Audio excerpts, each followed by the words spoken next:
Infertility ట్రీట్మెంట్స్లో ఏదైతే ఉంటుందో దాన్ని ఇంట్రాయూట్రైన్ ఇన్సెమినేషన్ ఆర్ ఐయుఐ అంటారు. ఐయుఐలో ఏంటంటే మనము సీమెన్ వాష్ చేసి ఆ సీమెన్ని దాంట్లో ఉన్న కణాలు మొటిలిటీ మంచిగా ఉన్న కణాలు గర్భసంచిలో ట్రాన్స్ఫర్ చేస్తాం. సో దీన్ని ఇంట్రాయూట్రైన్ ఇన్సెమినేషన్ అంటారు. సో ఇది ఒక కంప్లీట్ సైకిల్ మనకి టైం పడుతుంది. సో ట్రీట్మెంట్ అనేది యూజువల్గా సెకండ్ డే లేదా third day of the period నుంచి స్టార్ట్ అవుతుంది. ఫస్ట్ పేషెంట్కి స్కాన్ చేసి మనము మెడికేషన్ ఇస్తాము సో దట్ అండం అనేది కరెక్ట్గా తయారవ్వడానికి. సో ఈ మెడికేషన్ అనేది ట్యాబ్లెట్ ప్లస్ ఇంజెక్షన్ రూపంలో కూడా ఉంటుంది. ఇలా మనం సెకండ్ డే నుంచి మెడికేషన్ పెట్టిన తర్వాత 9వ రోజు నుంచి మనము ఆల్టర్నేట్ డే కానీ లేకపోతే 2 డేస్కి ఒకసారి కానీ ఫాలిక్యులర్ స్టడీ చేస్తాం.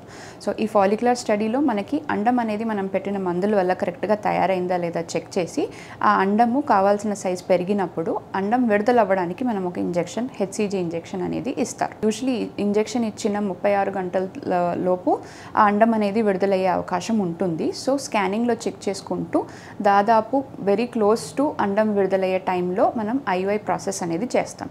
సో ఐయుఐ ప్రాసెస్ అనేది చేసేటప్పుడు ఫస్ట్ సీమెన్ శాంపిల్ని వాష్ చేస్తారు. వాష్ చేసినప్పుడు దాంట్లో ఇంప్యూరిటీస్ తొలగిపోతుంది అండ్ మొటిలిటీ అనేది కూడా కొద్దిగా పెరిగే అవకాశం ఉంటుంది. సో ఇలా తయారైన శాంపుల్ని మనం గర్భసంచిలో కేథెటర్ ద్వారా ట్రాన్స్ఫర్ చేస్తాం. సో ఇలా ట్రాన్స్ఫర్ చేసిన తర్వాత మనం ఒక 14 డేస్ తర్వాత చెక్ చేస్తాము ప్రెగ్నెన్సీ రిజల్ట్ అనేది. సో ఒక సైకిల్ అనేది మనకి ఒక 1 మంత్ కంప్లీట్గా టైం పడుతుంది అర్థం అవ్వడానికి. ఐయుఐ ట్రీట్మెంట్ చేయించుకోవడానికి కంపల్సరీ ఇంపార్టెంట్ థింగ్స్ ఏంటి అంటే పేషెంట్కి అండం అనేది కరెక్ట్గా తయారయ్యి విడుదలవుతూ ఉండాలి.